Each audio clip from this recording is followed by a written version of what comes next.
Now, Alan, we come to the little West Texas mining town of Chattaway, Texas. This is one of the few buildings that I didn't actually construct myself on the layout. This was built by Mr. Al Boots. This little mining town, of course, is a good source of revenue for hopper traffic. Leaving Chattaway, Alan, the next little town we come across is Moody, Texas, on the westbound upgrade. This little town, like most of the little towns on the Great Southern, are totally scratch-built. All of the structures are on the industrial passing siding, which allows for locomotive movements as well as industrial switching. This is the end of the line, Alan. This is Van Horn, Texas, and here the standard gauge turns through the reverse loop and continues back eastbound back to San Antonio. We simulate the run to El Paso. The standard gauge here interchanges with the Mexican narrow gauge, the Juarez y Chihuahua, which is a Mexican narrow gauge out of Lucero, Mexico. You model San Antonio to El Paso. Yes, I do. Did you try to do that exactly or just capture the flavor of the area? Oh, obviously the flavor of the area. San Antonio to El Paso is about 560 miles, if I remember. And in any scale other than something half of Z, that would become an impossibility. So what I tried to capture was the color of the rocks, the feeling of the semi-arid desert in West Texas, as well as the urban area of San Antonio. What's the purpose of the layout to you personally?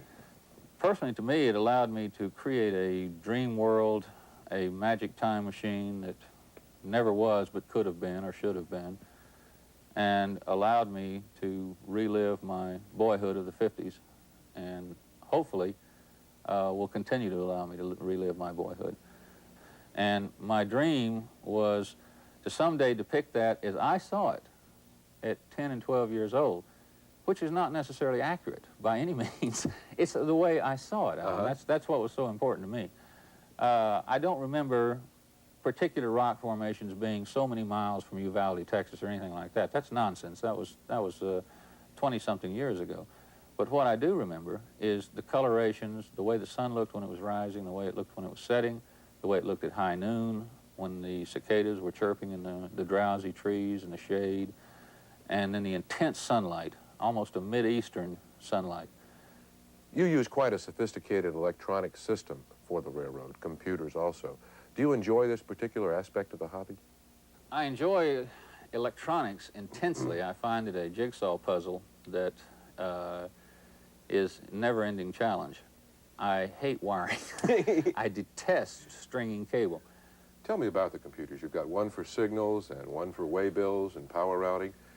How does all of that come together? Well, the computer project started about 3.5 years ago with Paul Zucchino of Princeton University and Ted Williams of Princeton University, who are very dear friends of mine. The three of us concocted an idea that we would computerize the Great Southern. The computer system is the way of the future, and we wanted to somehow interface it into the layout and make it assume some of the boring, unrealistic, unprototypical functions normally associated with operating a model railroad, mainly being power assignment and routing. Real engineers don't line up electric power for their next block, and we didn't want to either. We, of course, are aiming eventually for some interface between, I shouldn't say interface, I should say some combination of something beyond carrier control combined with something beyond simple power routing by computer. You might want to call it, for lack of a better name, computer/carrier control. This is what we're developing. It's on the drawing boards now, along with a advanced lighting system, an advanced sound system, and also, I should say, not radio controlled, but remote controlled cab throttles through modulation of light. Well, I'll be interested to find out more about that as that gets off the drawing board. I will be too. You still have blocks, though. You have individual blocks, we still have, much like people have with the toggle switches, but the computer replaces the toggle switch. Is that correct? That is correct. One really interesting feature, I think, is the way you kick cars into the San Antonio Yard. Tell us about that. We can actually kick the cars into the proper outbound track in the yard, as is done in the Southern Pacific East Yard downtown. Oh, tell us about the building that houses the layout. You have a workshop, a lounge area. You've obviously gone to a lot of trouble and expense to create a nice environment for your railroad. Well, I consider that the aesthetics of the railroad room are as important as the railroad to building houses. In my previous 12 layouts, all of which were in S and HO scale, they were in odd places. The fact remains that people like to be comfortable, and when a non-model railroader comes with his or her spouse to view a railroad, if the environment is comfortable, the stay will be longer and more pleasantly remembered by both. Why did you decide to go into big-time railroading, as you call it? You've got a city, and a very impressive one, San Antonio. Big-time railroading, to me, again, it goes back to my childhood. I had a great desire to ride the great name trains of the Northeast. I did not get a chance to ride them behind steam, but I got a chance to visit Chicago, New York City, Washington, the Baltimore area, these sorts of places. And I was enormously impressed by the aura of rolling into one of those cities in a train of any type. And what's funny is that aura exists today. You come into New York or to Chicago via Amtrak, and it's a very exciting visual experience. When you get into the city, you really feel like you're in, as I call them, brick canyons, for lack of a better name. And the essence, to me, of railroading lies in these huge urban areas, because that is what is the heartbeat, the financial heartbeat of any railroad. You have taken urban modeling way past what other people have been able to do. How did you achieve such a stunning effect? I did architectural renderings in three-point perspective from various angles of this main 20 by 60 foot area of the railroad where the city is. And I decided that the only way it was going to look right was to build various heights of very large buildings. The false perspective, of course, is implied in the various heights of the buildings. Your eye is led to certain areas. When you walk in the room, it's led to certain areas regardless of where you stand in this room. I had to do it to create the feeling that I was trying to get. I understand you've got about 9,000 pounds of plaster in the mountains and other scenery. That's hard to comprehend. It was for me also when I carried it in 100 pounds at a time. What kind of bench work did you use?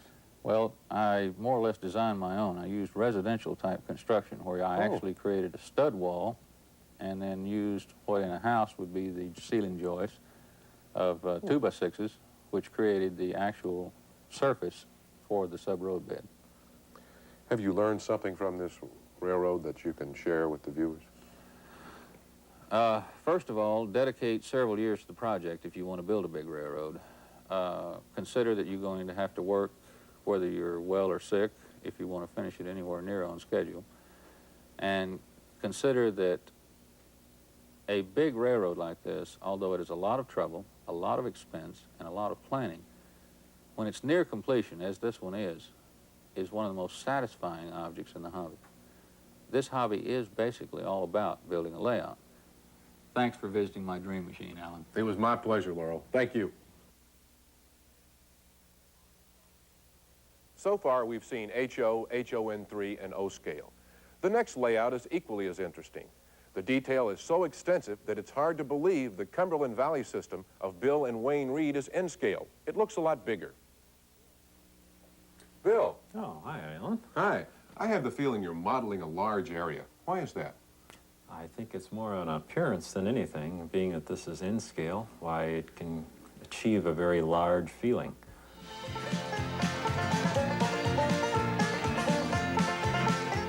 Wayne and Bill Reed used L-girder benchwork and AMI instant road bed. The minimum radius is 16 inches on visible track and 13.5 on hidden track. Turnouts on the main are number 6. In the yards, they use number 4. They started construction in 1976. Code 70 nickel-silver flex track was used on the layout. The main room is 15 by 22 feet. Alan, this is Winchester. This is the end of the line for the Pennsylvania Railroad. It's a branch line. And we have 4 or 5 industries here, which should offer some interesting challenges for operators. And this branch line continues on to Hagerstown. All right, Alan, as we move into the main layout area here, Our Winchester branch runs beneath this ridge behind the Western Maryland Yard and appears over at the other end there. This Western Maryland Yard is under construction, as you can see, and it comes forth from the staging yard through that tunnel. And we'll go off the other end here and to parallel the Pennsy on the way to Harrisburg. And here we have the Hagerstown area, and immediately before us we have the Shoma Yard, which is a joint yard for the Pennsylvania and the Norfolk and Western. And immediately in front of us we have the Western Maryland trackage, which comes through here to service some of the industries. And also here is the diesel facility for servicing their engines. Over to our right we have the Pennsylvania roundhouse here for the steam. And just beyond it we have a passenger terminal that we've created here, which is a little out of sorts so far as the prototype goes. We're leaving the north end of Shoma Yard, and we come down over these bridges which cross over the Antietam Creek and the Western Maryland trackage. The Western Maryland at that point goes into the base of Green Mountain, and the Pennsylvania trackage comes around through this cut behind the farm in front of the mountain, and at that point the Western Maryland has completed its loop up the spiral loop and emerges parallel with the Pennsylvania, and they both cross Rush Run. What we have here is the Western Maryland and the Pennsylvania both entering the town of Greencastle. And the Pennsylvania serves some local industries in this town. It's a small town. And up on the High Line in the back, the Western Maryland has a siding leading off where these hoppers are, up to a Pinola mine. And this is called Timber Ridge. The Pennsylvania will be down on the front side here, going over the Ridge Viaduct. And the Western Maryland goes inside the ridge, both of them on their way to Shippensburg.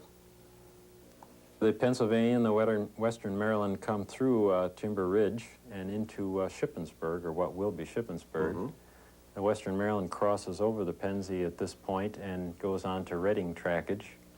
And up here on the side of the ridge you can see a siding where there will be a loads and empties operation between a power plant on this side and the Pinola mine on the other side of the mountain.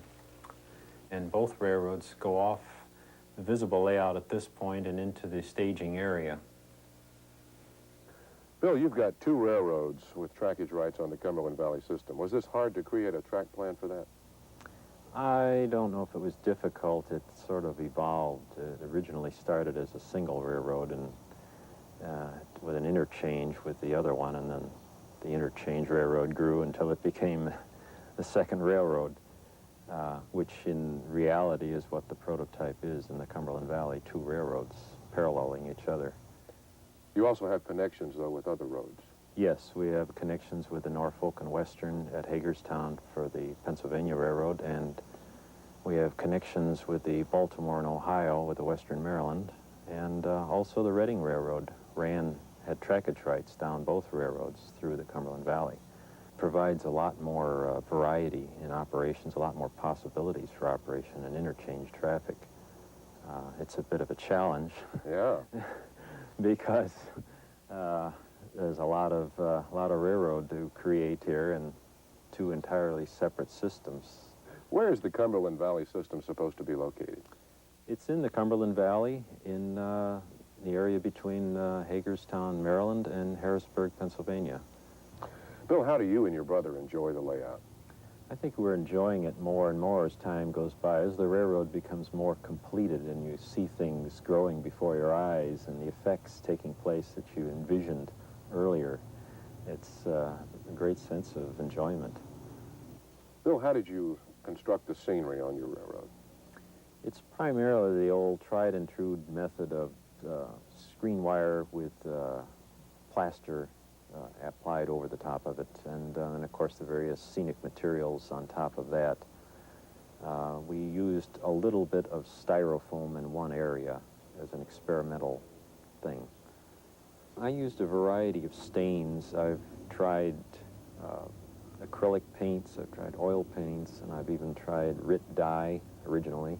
And I've primarily stuck with acrylics recently, even going to the extent of using the stain off of our home, which worked out quite well. Yeah. I bet as a sign painter, though, you're able to blend colors and judge different shadings. Yes, that's helped a great deal for me because I'm quite used to mixing colors, and it's relatively easy for me to produce any color I want. I've used primarily the Woodland Scenics ground foams and ballast materials, and occasionally some dyed sawdust and hemp rope and various other things. You seem to be willing to use anything that works. Whatever produces the effect that I want. I'm usually always looking around for some kind of a textured material that I can use to get the effect. What about your structures? They all appear to be highly detailed and weathered. Well, I think the weathering is the thing that does the most for a structure, to blend it into the scenery. And most of them are kits that have been altered or kit bashed. There are a few scratch-built structures, and there may be more in the future as I'm getting more into that now. What techniques did you use for weathering? Just about. I've tried everything that I've ever read about and some that I haven't. But I use primarily washes, poly-S washes or Pactra flat washes, and some I've gotten in more recently into the pastel chalks. I find they work quite well, and some airbrush and whatever I could find. Whatever that works for you. Right. What are you most proud of? I think the overall feeling that it creates of being in the valley with the mountains around you and having the train run through this scenery. At least that's been the comment that most people who see it have given us. The railroad seems to be dominated by the scenery, dominated by the mountains. Was this deliberate? Yes, that was our intention. It's very easy to keep adding track until you have no room left to put scenery in.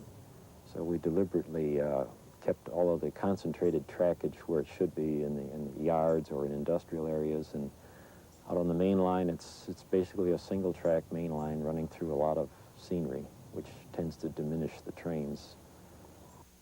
Is there anything special or unusual about the railroad? I don't know if you could say unusual. I would say in that it is in scale. We've attempted to at least bring it up on a par with the other scales insofar as the overall appearance, and I believe it's quite possible, and I hope that it's evident. We've had a number of people who have seen the pictures in the magazine article that ran in August that said when they saw the pictures originally, they didn't believe that it was in scale. They had to look at the pictures and study them for quite some time. I guess the track was the only giveaway. And that made me feel quite good because I believe N-scale has been somewhat put down in the past, and I would like it to be known that it can have as many possibilities as any other scale as far as achieving a realistic-looking railroad. I would say that the techniques are primarily the same as far as construction and weathering and all the various methods of achieving these ends. It's just that in N-scale you have to do less detailing with small details, and you can concentrate more on a more overall panoramic view and take advantage of the scale and try not to crowd too much in the space. Bill, I enjoyed seeing the small side of railroading. Well, I'm glad you did. I hope now that this will show people that N-scale can be as detailed as they might want to make it. Sure does. Thanks, Bill. Okay. Some points are worth remembering about the layouts you've just seen. The Sunset Valley is built for operation with lots of electronics. The builder, Bruce Chubb, is an electrical engineer and is one of the foremost authorities on operation today. The Denver and Rio Grande Western Panoramic Division is aptly named. It has some of the most beautiful mountain scenery you'll ever see, and the railroad's passenger department makes the most of this tourist attraction. The San Juan Central is from the imagination of Malcolm Furlow, but he built it, painted it, and weathered it so it looks as though it could have been, and besides that, it's portable. Laurel Joyner's Great Southern is truly great. It has its own 50 by 60-foot building. Its brick canyons are scenic highlights that are rarely modeled. And the Cumberland Valley system of the Reed brothers has captured the feel of the Western Maryland and the Pennsylvania without actually duplicating them. 4 railroads can interchange traffic on their system. We all hope you've enjoyed Model Railroader Video Layout Tour #1.